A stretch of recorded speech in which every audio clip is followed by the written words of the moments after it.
At Indie Booksource, you can shop by genre or by author, and you will be buying direct from the author's main purchase link. We offer hundreds of titles in formats that include ebooks, paperback, hardbound, and audiobook. Support an indie author. Visit indiebooksource.com today.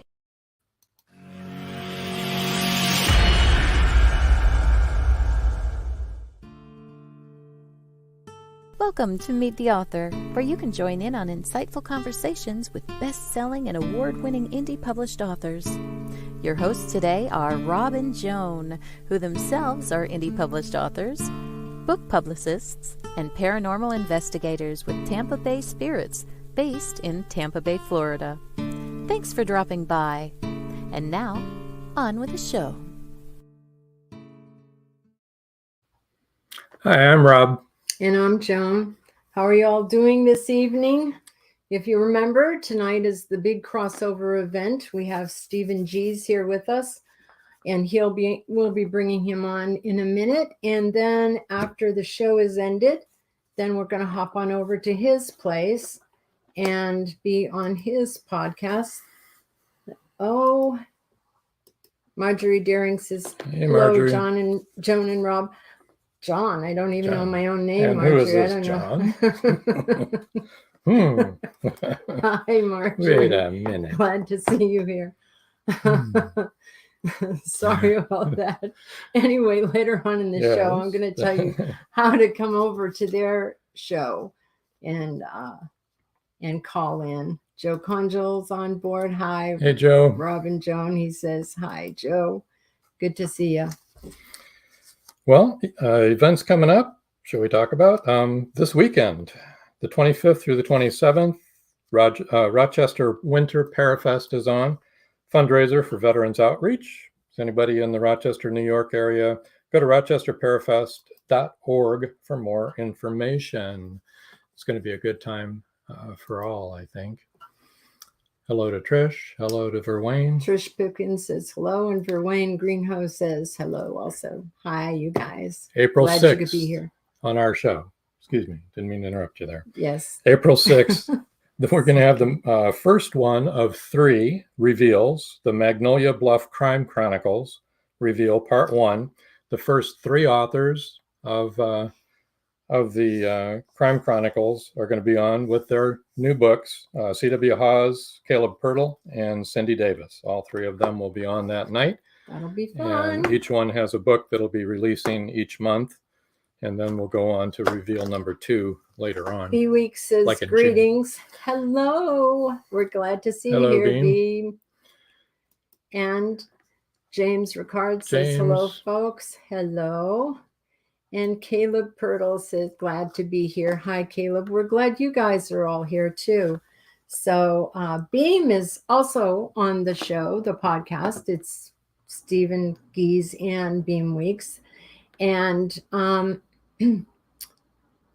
Beam has asked us to talk about some paranormal things. And I was just telling Stephen before the show that we had something happen here in our house, which we'll talk about on the show. So come on over to the show and call us up. Pretty bizarre. I'll remind you all of that later. Joe Congel says, looking forward to tonight and to the Magnolia night. Yeah, that's really going to be fun. Don't you think so, Joe? I think it's going to be a really good show. Well, Without much ado, shall we bring in give Mr. Stephen a chance to talk. Stephen Geez. Excuse me. Hi, Stephen. Hi, Stephen. Hi, Joan. Hi, Rob. Hello. How are you this evening? I'm doing all right. I'm excited to be on here and looking forward to the big crossover event. Yeah, we've never tried this before. Have you done it before? No, we haven't. No. We figured who better to try it with than Rob and Joan, right? There you go. You suggested it, and we thought, well, that sounds like fun. I'm excited to do it. And all of you that get tired of typing to ask your questions, you can call in and ask us. Yeah, that's an upgrade. It is an upgrade. On our show, we monitor 2 things. We take phone calls from guests, and then we monitor Twitter. If someone puts #FreshingGroup in a tweet, then we read the tweet on air too, and they can ask questions or make comments that way. So if you're more comfortable doing that instead of speaking on the air, then you can do that. You can just go to Twitter. Okay. Yeah. Okay. I was going to go right off to your books here if your brand will ever come up. Here it comes. First, why don't you tell us a little bit about yourself and when you decided to get into writing full-time, or, as more full-time than you had been? Because I know you've been writing for years, like 30 years. Oh, Caleb Pirtle, excuse me. Caleb Pirtle says, Linda says hello too. Hi, Linda. Hi, Linda. We're so glad that you're with us. Hi, Linda. Yeah, we love Caleb and Linda. I guess a story I've never told before is when I was in college, I was doing a bachelor's degree at University of Michigan in psychology. And since I was at the University of Michigan, which is a great literary institution and has all the professors are, major writers and famous people and all that kind of stuff, I was taking as many classes in English as I could just because I wanted to. And the head of the English department approached me one day and offered to become my advisor, to do a major.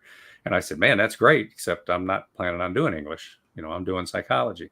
And he talked me into doing 2 bachelor's degrees at the same time. Yeah. And he gave me one of the best pieces of advice I ever have. He said, do the degree in English too, because there is nothing that you will do in life that being a better communicator won't help. Absolutely. And he was right. I mean, everything that I ever did after that, so I went into public service while I was working on my master's degree and did some other things. And part of that process was that we had to do a lot of publicity. I was producing TV commercials and public service ads and things like that. And I got to where I enjoyed that the most. So I went and got a job at one of the biggest ad agencies in the world so I could do Fortune 100 client accounts, the kind where they write checks for millions of dollars instead of, local TV commercials and things like that. So I got into being a TV producer, and that was my main career. And on the side, I composed and produced music for television as well. That's how I got my way through college. Was in high school. I played in a professional band with a bunch of 40-year-olds and saved up a whole bunch of money, bought a new car and stuff like that. So I did not go into writing, as it were. I went into basically TV and music, and not a whole lot with graphics either, because I was never that good of an artist. So it's kind of ironic now that I design most of our book covers for Fresh Ink Group. But at one point I was just, had story ideas and started writing some things down and kind of, in fact, I was in 12th grade. I started writing a novel just as a lark, just to see if I could do it and have some fun with it. And one thing led to another. And next thing I knew, I had a book written, a novel, my first one called Dance of the Lights. And I shopped that around, got an agent, got a decent publishing contract. First books, they don't give you very much of an advance. Dance of the Lights, there it is. That's an old cover. That's book's over 20 years old, but I always liked that cover with the dancing lights. Yeah, by the way, we waited almost 20 years to make a book trailer for that because we couldn't figure out how to make the lights dance and form the words and stuff. We figured it out. So if you want to go to YouTube, the Fresh Ink Group channel, check out the Dance of the Lights book trailer because we had a lot of fun making that. We just made that about a month ago, something like that. So at any rate, I got the agent and played that game of, wait a minute, they didn't print any copies. Nobody can find my book, all that stuff that comes with the traditional publishing. So one thing led to another, and I wound up having to hire a woman in Texas to be my manager because there was a lot of contracts coming in, things going on. And frankly, I was working more than full time. And this was just my little side lark or whatever. Well, she did a good job. She did some shopping. She got me another agent, got a couple more contracts and whatnot. And then I got kind of fed up with the whole thing. And one day I got to talking to Beam Weeks and I said, why don't we just publish these ourselves? And formed Fresh Ink Group, which has been 27 years now. And 27 years ago, we were calling ourselves a hybrid publisher, indie publisher, where we would kind of like split the costs with the authors. We wanted them to have a little bit of skin in the game, even though we were kind of spending more than they were, really, for them to own the rights and do all that kind of stuff. That's a very popular model now in hybrid publishing. Although I still think our terms and, all our stuff's usually a little better than most of our competition, if not way better. So that's how that kind of happened. Well, once we got Fresh Ink Group going, then a couple of friends who were writers said, hey, can we get in? And the thing just started going and growing. And then by the time I retired from television and all that other stuff, I thought, okay, this would be a great little retirement project. Well, we've got 70 something authors and 200 and something titles now. So I don't feel very retired. I'm spending more time working on this than anything else. But then throughout it all, every now and then I would just write a book, and whenever I'd have one ready, then I didn't have to get an agent or talk to publishers. I knew who could publish it for me. Well, it looks like you've got a request to play the piano already. Joe Conchel says, will you tickle that ivory behind you for us? Yeah, I would like to, but in November, I went up to Michigan to see the Farewell Genesis concert, which, by the way, shout out. There we go. And the day before the show, a clown who thought red means go plowed into me, totaled my car, and put 12 fractures in my 2 hands. Plus messed up my spine and some other stuff like that. So I've had a couple of hand surgeries, and I can't bend this thumb now, and I'm working on some problems. We're working on them. You could play with your elbow. Yeah, I can play. You know what I mean? I can play a pretty good song now, but I'm just limited in some things that I can do and stuff. That's so I'm working on it. So maybe next time you have me on, we'll do a song. There you go. Paul Hollis says, hi, everyone. Hi, Paul. Hello, Paul. Hi, Paul Hollis. But that's the story of my writing and Fresh Ink Group are pretty much the same story, because it was all about us doing things our ways.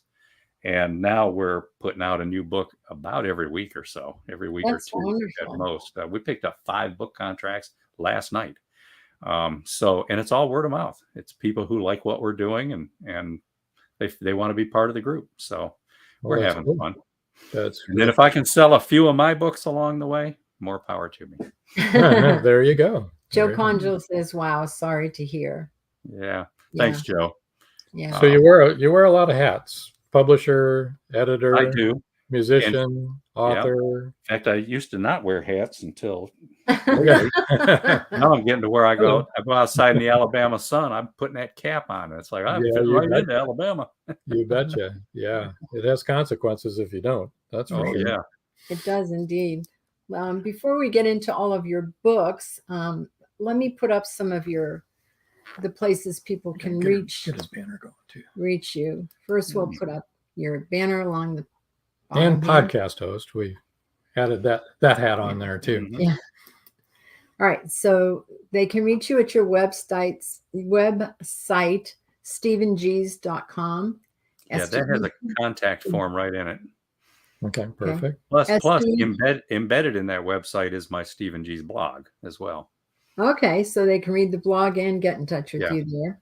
Yeah. So it's Stephen Geez, StephenGeez, because starting later on tonight, it's going to be a podcast all over the place, and they won't say these things. Yeah. His website is GeezWriter.com. GEZ writer. You know how to do that. Yeah, that's for experts in writing. I've got like maybe 8 or 10 other experts, people like Lizzie Chantry and Harmony Kent and whatever, who are on that site. And they give advice for writers, resources, links, some how-to kind of stuff. So that's what GeezWriter was just kind of a hub for writers to come find things, get information and whatnot. And we're looking to expand that a lot more. That's awesome. And FreshInkGroup.com. That's FreshInkGroup. And of course, that has to do with your publishing house, right? Yeah. All of our authors are on there. Everything's on that site. That's a huge site. So if you go there and you hit members or look, you can find any of my books, or you can look at Stephen Geez. I've got my own pages in there. We're very interactive in that with our authors. They put their videos in and their social media and do all kinds of stuff too. And of course, there's contact forms in all of these things that you've named. We try to be accessible. And then there's Facebook, Gary Stephen.Geez.5, and Gary is Gary. Mm-hmm. Yeah, Facebook wants you to use your real first name, even though my author name is Stephen Geez. Yeah. My middle name. And Facebook, Fresh Ink Group. Mm-hmm. Here's your Twitter, @Stephen Geez. Mm-hmm. And also another Twitter, @GeezWriter. Yeah, we've got a bunch of those. @Fresh Ink Group is a very popular one too. That's another Twitter that you can reach them on. Yeah. And there's an email, info@freshinkgroup.com, which I imagine if you want to get involved with the publishing thing or talk to you about publishing a book, that would be the place to go. That email? Yeah. Yes? Okay. Yeah. Okay, good. Yeah. Awesome. They'll give you info. There. Those are all the places that you can reach in. Now, let's do some of your books. We'll start with your latest one. Here it is. Comes This Time to Float. And for those of you who are not watching us live, it's Stephen floating on his back, and the water looks like it's made out of electricity. A rainbow of electricity. Yeah. Taking you off through the valleys into the distance. There you go. There you go. So it is. Comes This Time to Float is kind of it's the name of one of the short stories in the book, but it's kind of I'm old and broke down now, but back in the day I was a hardcore scuba diver, whitewater rafter, whitewater canoeist, canoe racer, stuff like that. And there's a whole lot of times that you wind up in the water and you don't fight it. It's time to float. You know, you put your feet downstream, you get your butt down, you get your hands ready to push off things, and you go. And sometimes that's the way life is. I mean, you're trying to wade across that river. Sometimes the current's going to be a little too strong. Next thing you know, comes this time to float. As the verbs say, resistance is futile. Yeah, exactly. Yeah. But that's I am an old scuba diver myself, so I hear you. Now you're a young scuba diver who used to scuba dive. Yeah. But the story, the book itself, it's 19 short stories. And people who are familiar with my writing, and I know there's at least a half a dozen of them out there, know that every time I write something new, I try to do it very different than the last time. I write in a different genre. I might be first person present tense on this book. The next book, I might be, completely different. I use different writing styles, different voices. One of my favorite things to do is to write it so differently that people aren't sure it was me at first when they start reading it. So this collection of short stories were written over a couple of decades, and they reflect exactly that. There's a couple of high fantasy stories. There's some straight up literary. There's some suspense and some thrillers. And there's a lot of them that basically just try to say something about who we are, how we live, things like that too. Some of them are metaphors. Some are more straightforward. Some of them you have to think about a little bit. But it was fun putting that collection together, trying to figure out what order to put them in, which ones to put in, which ones to leave out. And I wound up starting each one with a paragraph telling the story behind the story, just so you know what the context of when I wrote this or why I wrote this was. That's always helpful. Yeah.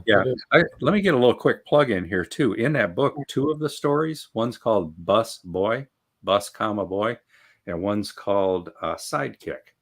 Both of those stories I made sound effects and music augmented audio shorts of, and they're in the Fresh Ink Group channel on YouTube. So if you go over there, you can check out me reading a couple of the stories out of that book before you go invest in the book. See if you like the stories. Awesome. Yeah. Perfect. And with sound effects, it's really awesome. It makes it fun. Yeah. That's how we're doing all of our audio books now for our authors. And they like that.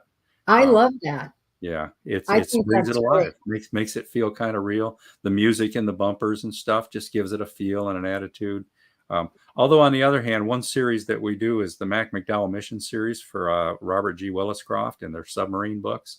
And you've got to get all the correct submarine sounds in there. And the submarines have a million sounds. So we do have a lot of fun. Wait a minute. What kind of intercom was that? What's the beep? Is it the radar? Which radar was it? So audiobooks are a lot of fun now. I like that style also because it's like old time radio, which actually I did grow up on. Yeah. I'm pre-TV, guys. Joe Conjal has a question. Are you a pantser or do you plot out everything? Joe, Pantser I am a hardcore outliner. I am not a pantser. I am an Linda organizer. is happy to hear this. Yes. You got to remember, my career was, the kind where people would sit in a meeting big muckety mucks or whatever, and somebody would agree to a budget of $700,000. And then you got to get together a team of 100 people and put all this together. You have to be meticulously organized. You got to have outlines, scripts, rundowns for the live shoots, all that kind of stuff, and a team of people working on those. My attitude about writing a story is I want to know where I'm going with it. I want to organize it, get it all out there, put in all the main details, and do it in a way so that when I'm thinking in chapter 23, wait a minute, I could do this a little bit differently. Then I can go back in my outline in chapter 17, 14, and 9 and set that up so that when I get to chapter 23, I know what I got to do in that chapter. Now, when I'm outlining like that, I keep working it until I pretty much know all of the important things that have to happen in every scene. Then I kind of become a pantser, because when you're writing it, you're feeling it, you're trying to get the inspiration, you're having fun, you're playing with the wording, and you're doing all that kind of stuff that, frankly, I think the fact that I've got an organized outline frees me up to do.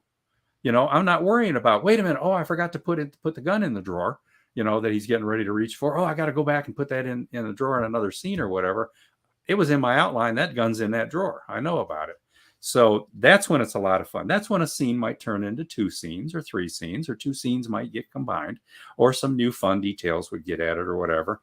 But for the most part, Joe, hardcore outliner, and I'm an advocate of it. And if you go over to Amazon, you'll find a book called GeezWriter How-To, written by me, outlining. And it tells people different ways to do it. Gives them some pointers, explanations, and basically kind of gets them to understand it's not about limiting yourself.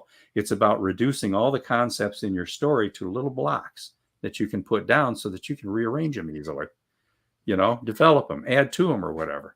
I mean, in your outline, it could be, confront about affair. And you've got a 2-page scene worked out in your mind, but your outline, you just need confront about affair, just because you know what that means. So, yeah. Hardcore outliner. And I'm glad somebody asked that, because I like to preach that sermon. Now, Marjorie Deering says you're a real innovator. Oh, well, thank you, Marjorie. And Caleb Pirtle says, I was glad to hear Stephen mention Alabama. I was wondering how a boy with a Michigan education could write Southern Gothic. Yeah, my family was all like Tennessee and Alabama. My mother was born in Alabama, and most of my people were Tennessee. And back in the 50s, there was the mass migration to the Detroit area for the auto jobs. So a lot of my relatives wound up in Michigan, and that's how my parents wound up there. So I was born in Detroit, grew up in the Detroit suburbs, got all my degrees from the University of Michigan and lived there most of my life. But the only family I have left right now is my 85-year-old father, and he lives down here in Alabama, and he goes out fishing every day, which is something I like to do.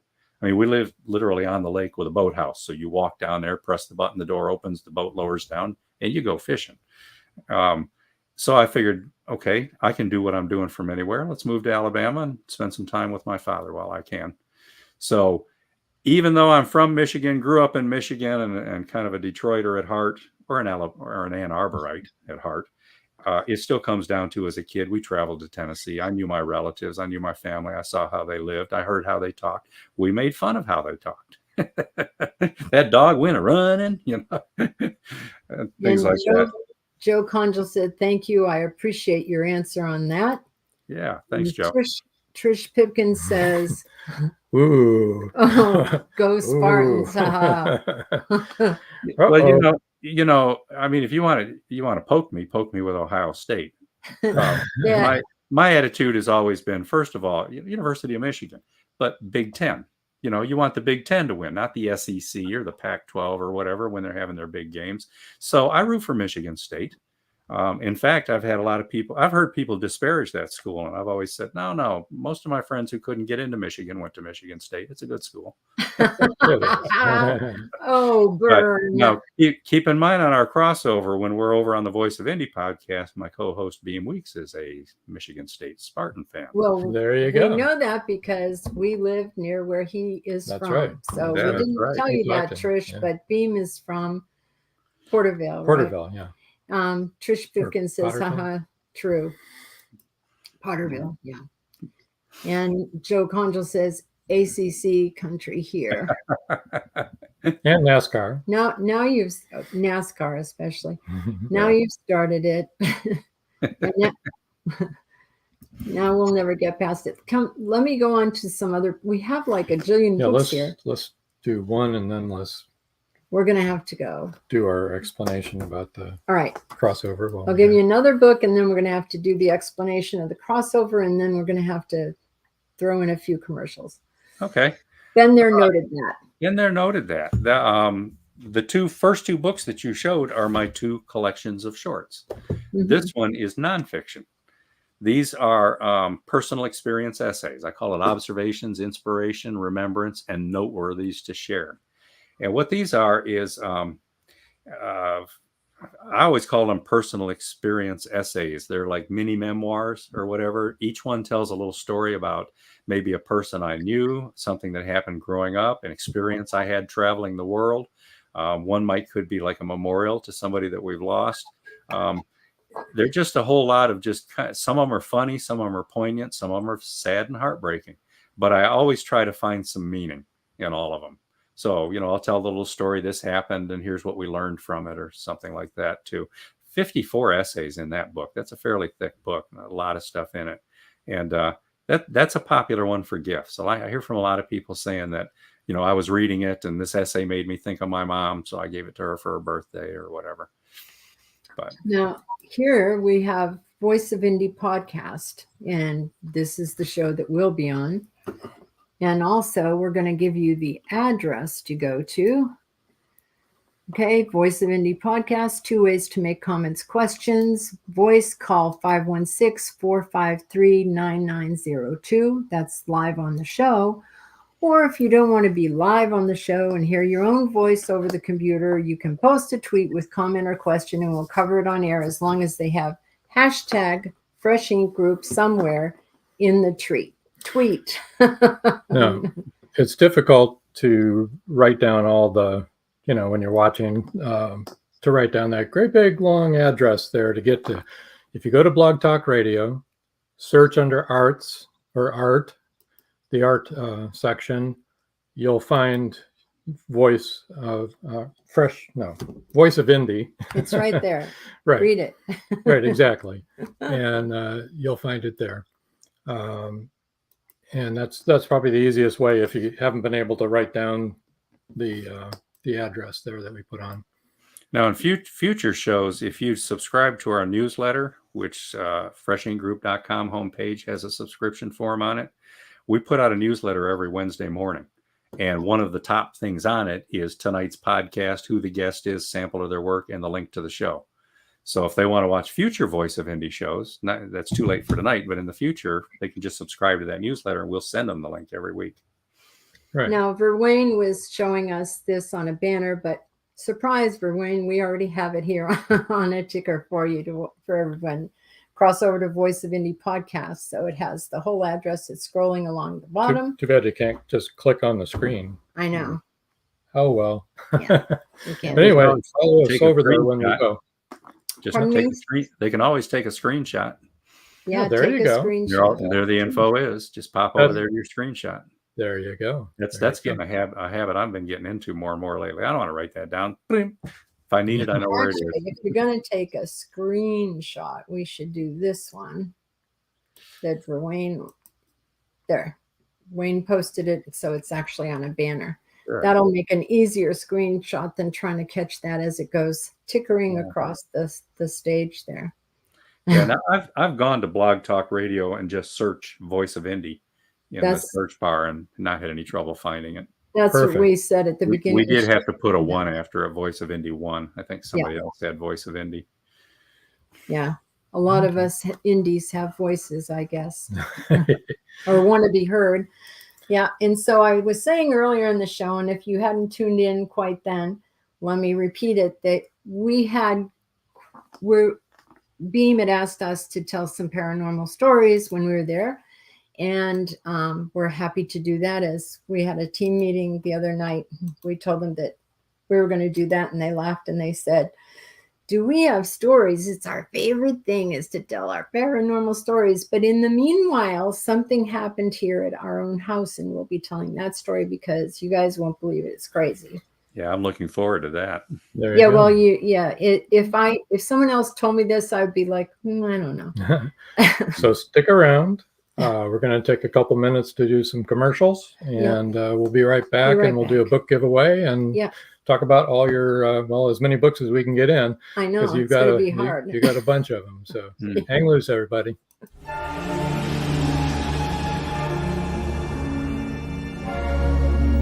Dear Lord, she's still alive. Who's still alive? Maris, that's who. Come on, Angie, that's impossible. Impossible or not, she's still alive, I tell you. She killed that boatload of people, and she's just getting started. There's no limit to what she will do. It's not easy to kill a siren. It takes a formula and a plan. Siren Song 2 is the spellbinding sequel to Siren Song. Both novels by George Dismukes. Siren Song 2 will be on bookshelves and bookseller websites in July. Don't miss it.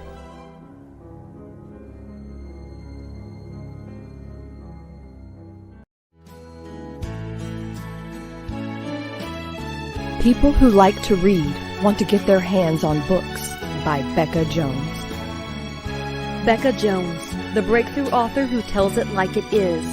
It takes courage to tell a story when it reveals dark secrets. Becca Jones delves deep into the hidden world of sexual abuse. She tells what happened and also tells how she survived. Meant to Be is much more than just entertaining. Meant to Be gives you a point of reference, hope to cling to, and becomes a guide for survival if you have suffered the same thing. Meant to Be, Becca Jones, a must-have. Meant to Be is available on Amazon, Barnes & Noble, and many other bookseller websites.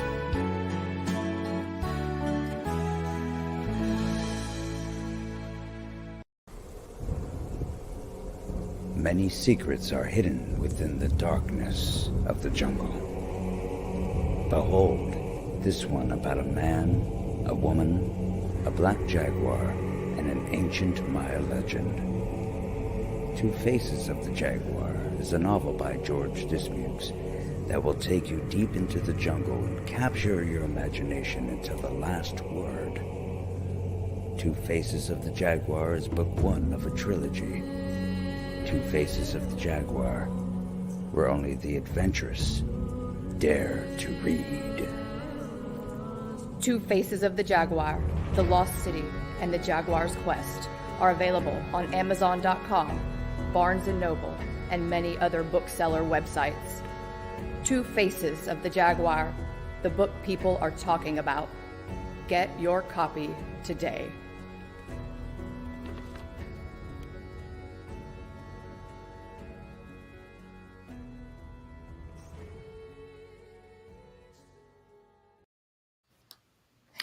We're back. I like those. Those are some very nice trailers. Very impressive.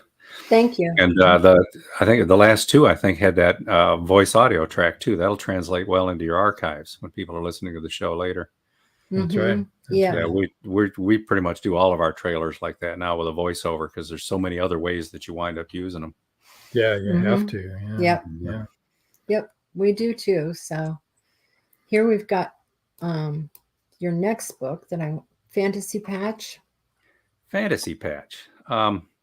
I had a lot of fun writing this one. I mentioned earlier that I, spent a number of years working for the big ad agency, wearing the expensive suits and going to the meetings and, all that kind of stuff in order to get people to write me checks so I could have fun making things.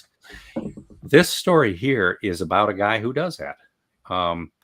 It's kind of, it's not autobiographical, but it's based on my experiences in a lot of ways. And the two main characters, Dante, who's the creative director at an agency, and then his guy who does all the business dealings, Frank, actually both of them are me. It's kind of like part of me is one character and part of me is in another character. Plus, then they're not me. You add more stuff to it and you wind up changing who they are. But it's the story of Dante is a creative director, and he gets an account to launch a new pharmaceutical patch called the Fantasy Patch. And I wrote this thing 15 years ago, something like that. I had a contract with the Prozac killer to write his story and did a lot of research and stuff like that. And then his wife got cancer, and she was being harassed in the community, and he backed out. He didn't want to do the book. So I wrote a novel instead. And in this fantasy patch is supposed to, do psychotropic things that help you align your thinking and be more successful and whatnot.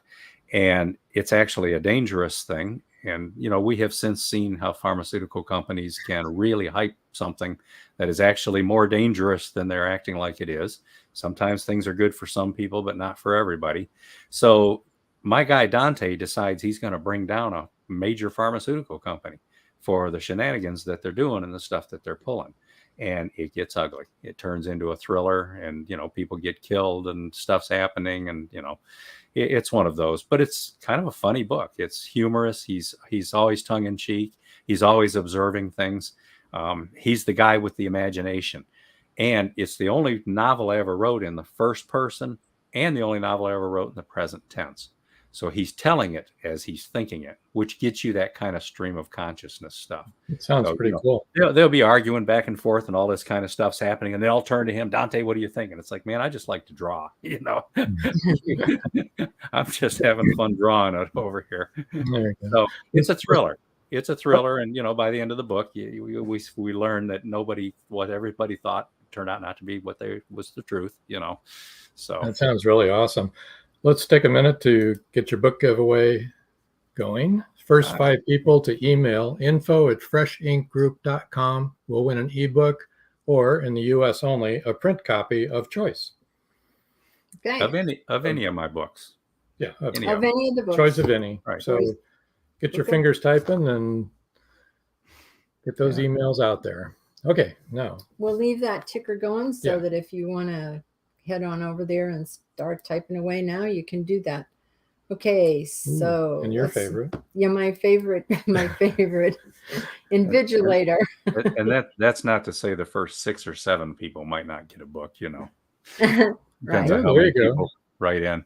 Invigilator, yeah. The root in that word is vigil, and invigilator is a person who keeps watch, over things.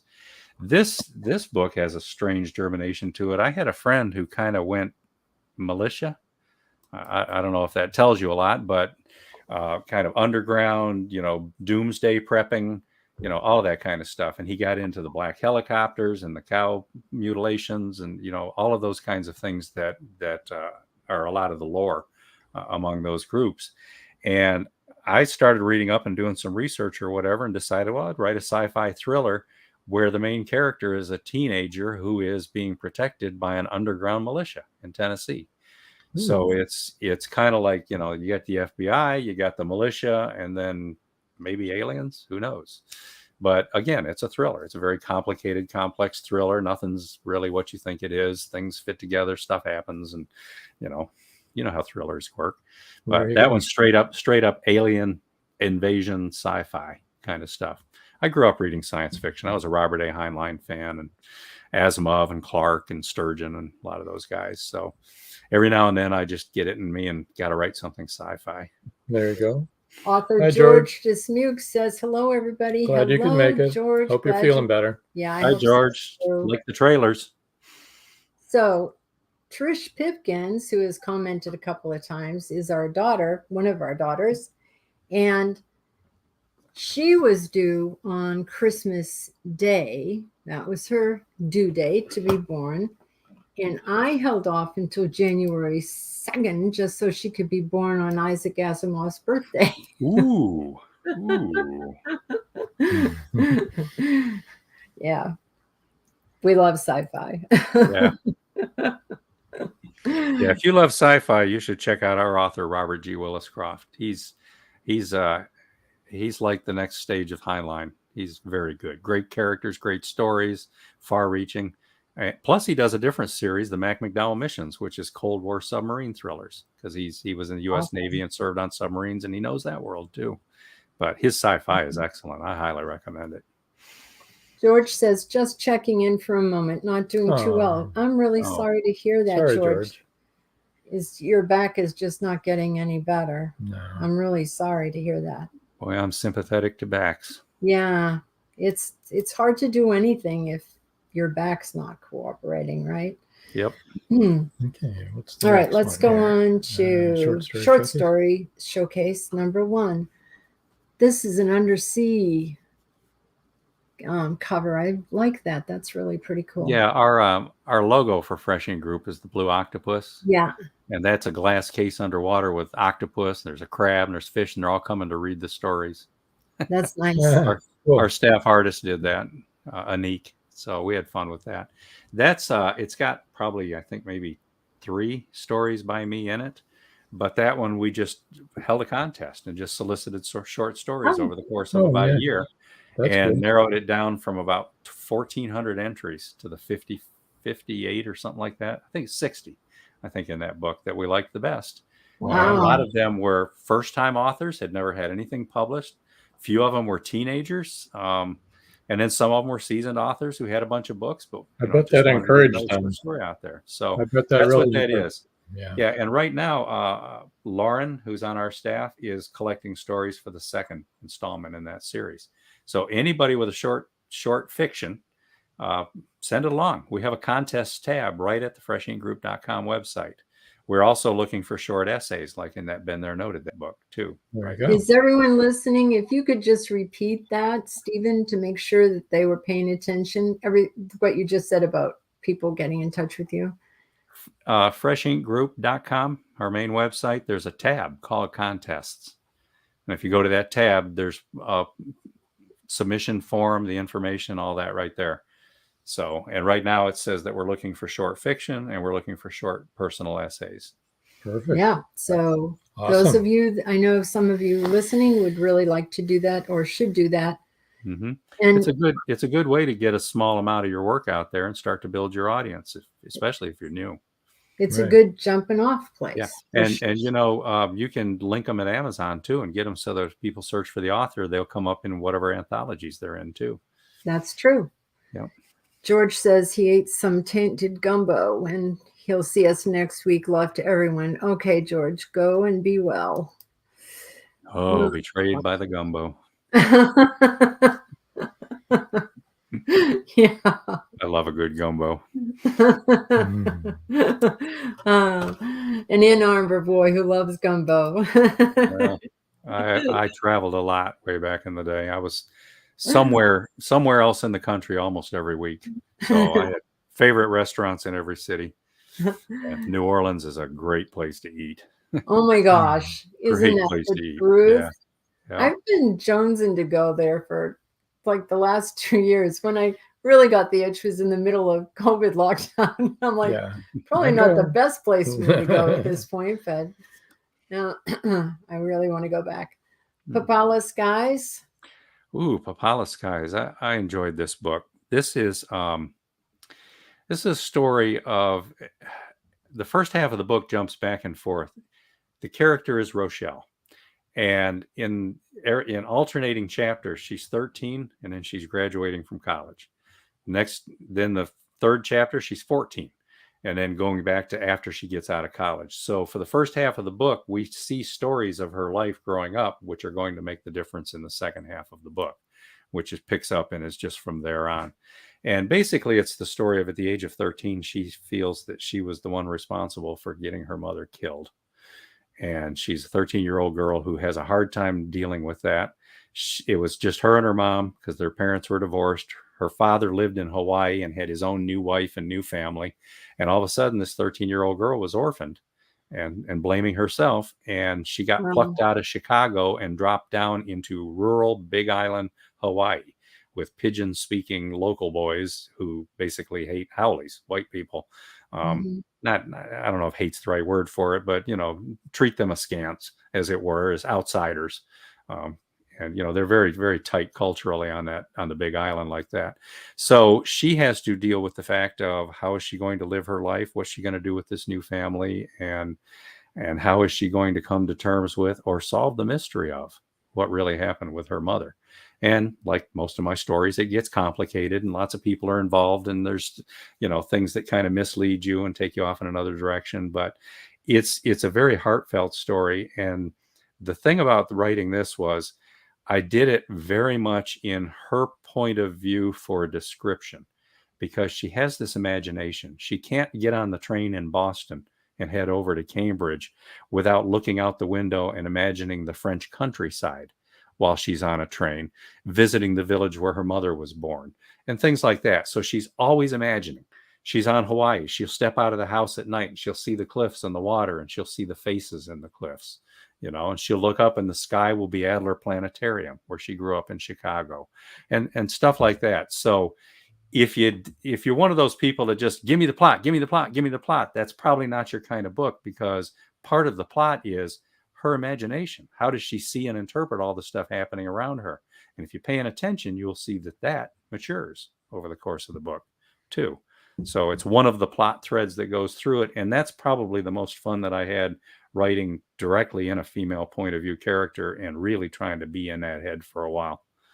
Cool. I was never pushed to the point of wanting to dress that way, but that's good then. Chanel Fletcher says hello. And Chanel, just for you, I want to put this up again because it's already up. Book giveaway. Oh yeah. Okay. It is up. This is the book giveaway. So Chanel, the first 5 people, and actually he said the first 6, 7, whatever, email info@freshinkgroup.com will win an ebook. Or if you live in the United States, you can get a print copy of choice that's signed. And you need to go to, let me see, his website. The best website for you to go to would be this one, StephenGeez.com. So to look at all of his books. Plus, we're going through some of them now. But I know Chanel loves to enter the contests. I see 2 have entered already, Joe Congle and Verwain Greenhoe.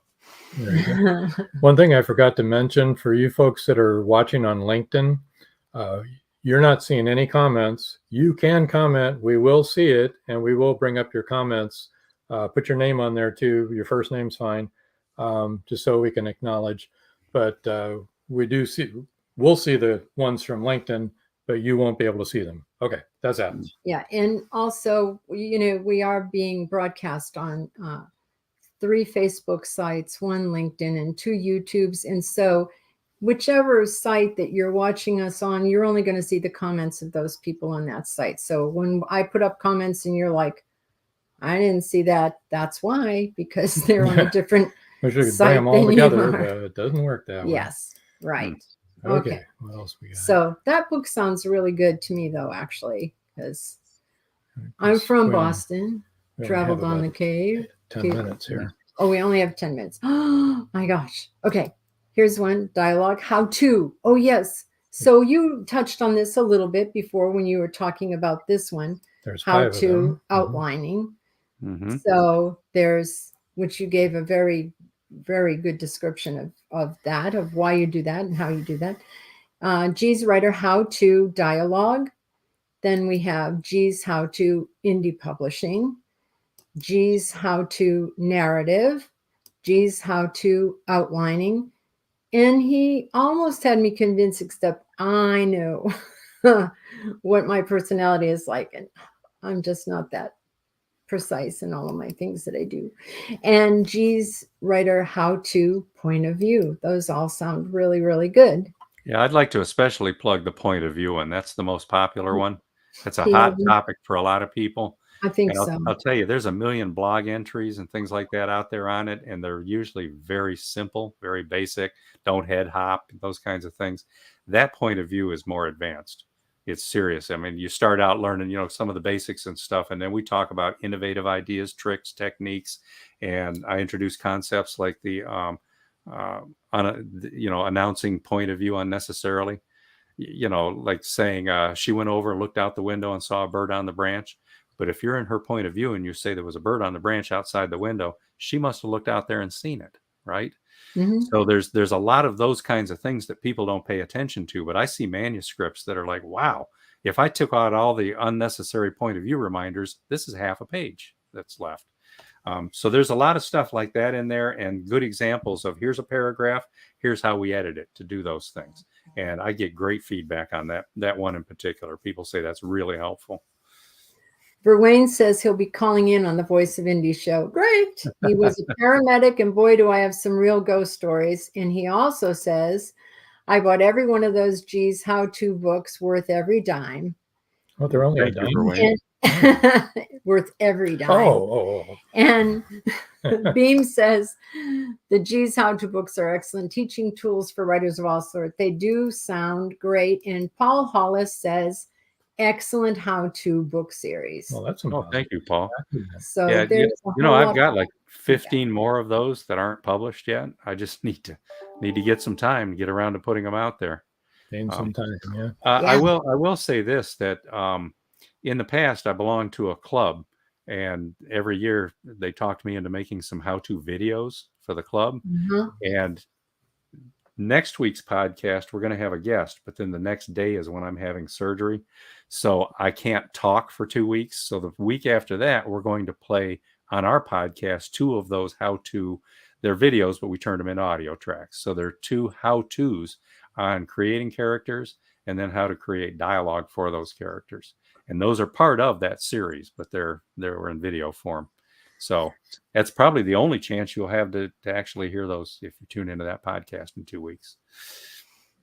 I'm sorry you won't be able to talk. Now you do have, we only have about 5 minutes or so, something like that.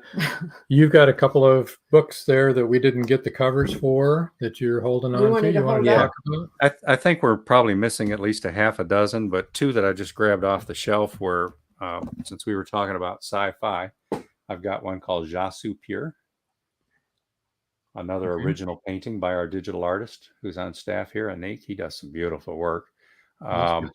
This is a otherworld science fiction story about 2 families. One's alien, one's human, and they have to deal with prejudice, because the aliens come from a planet where if you aren't right, you get killed, so, and there's some kid point of views in this, which I like. This is a good book for younger readers as well.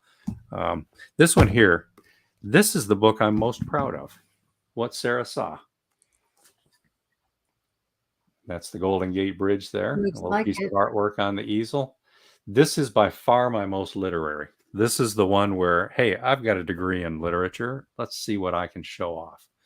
And it's full of metaphors and layers and double meanings and triple meanings. And I try to get some big questions answered.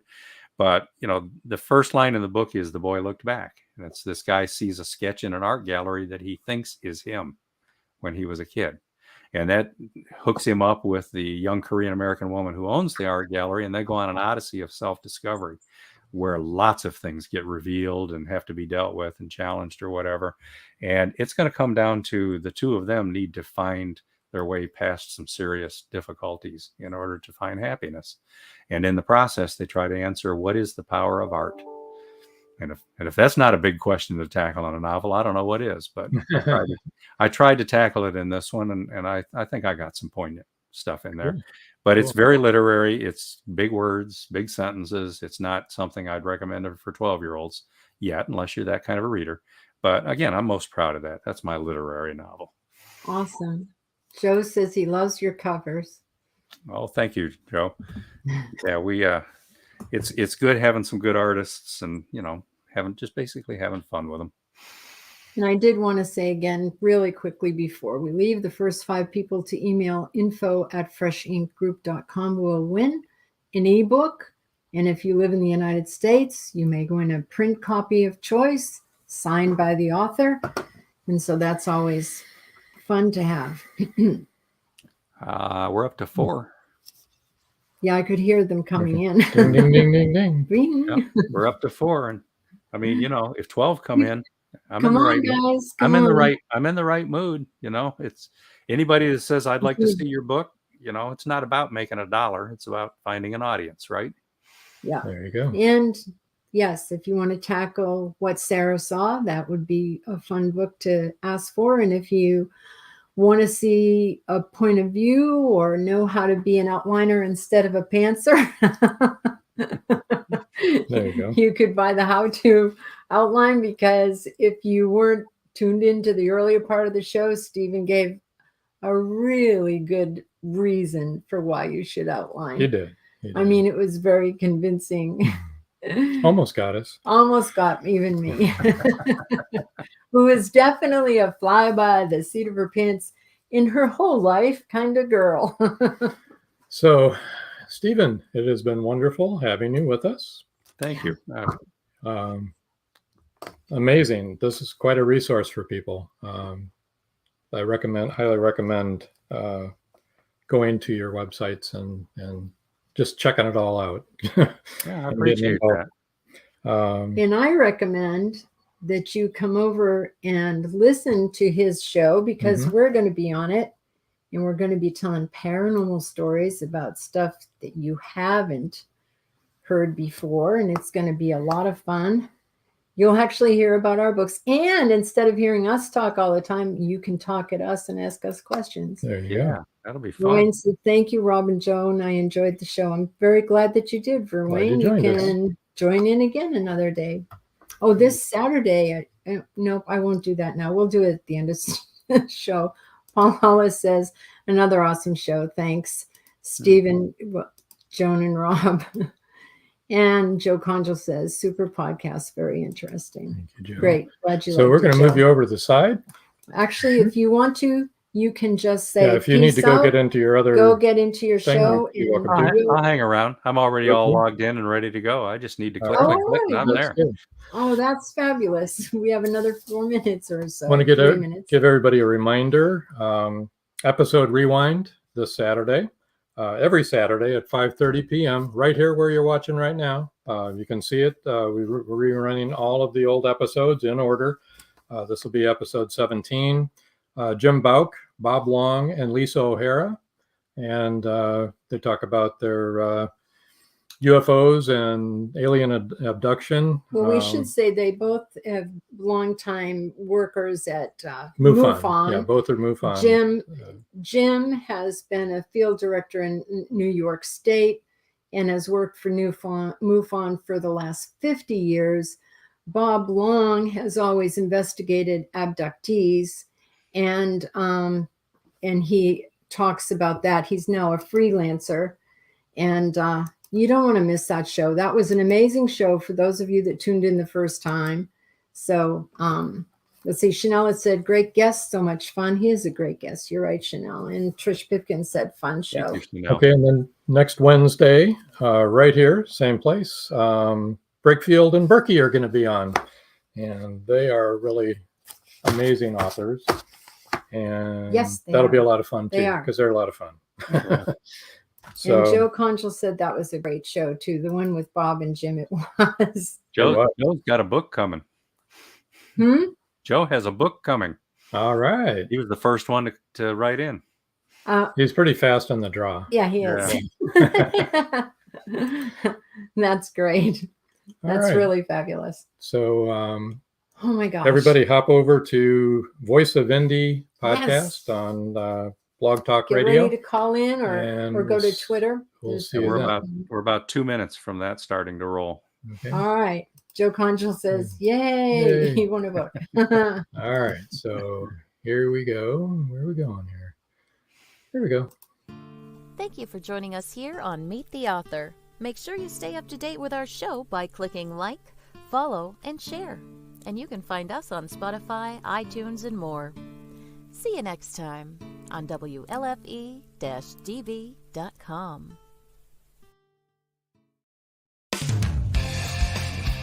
You've been listening to WLFE-DB.com, where our shows are your shows.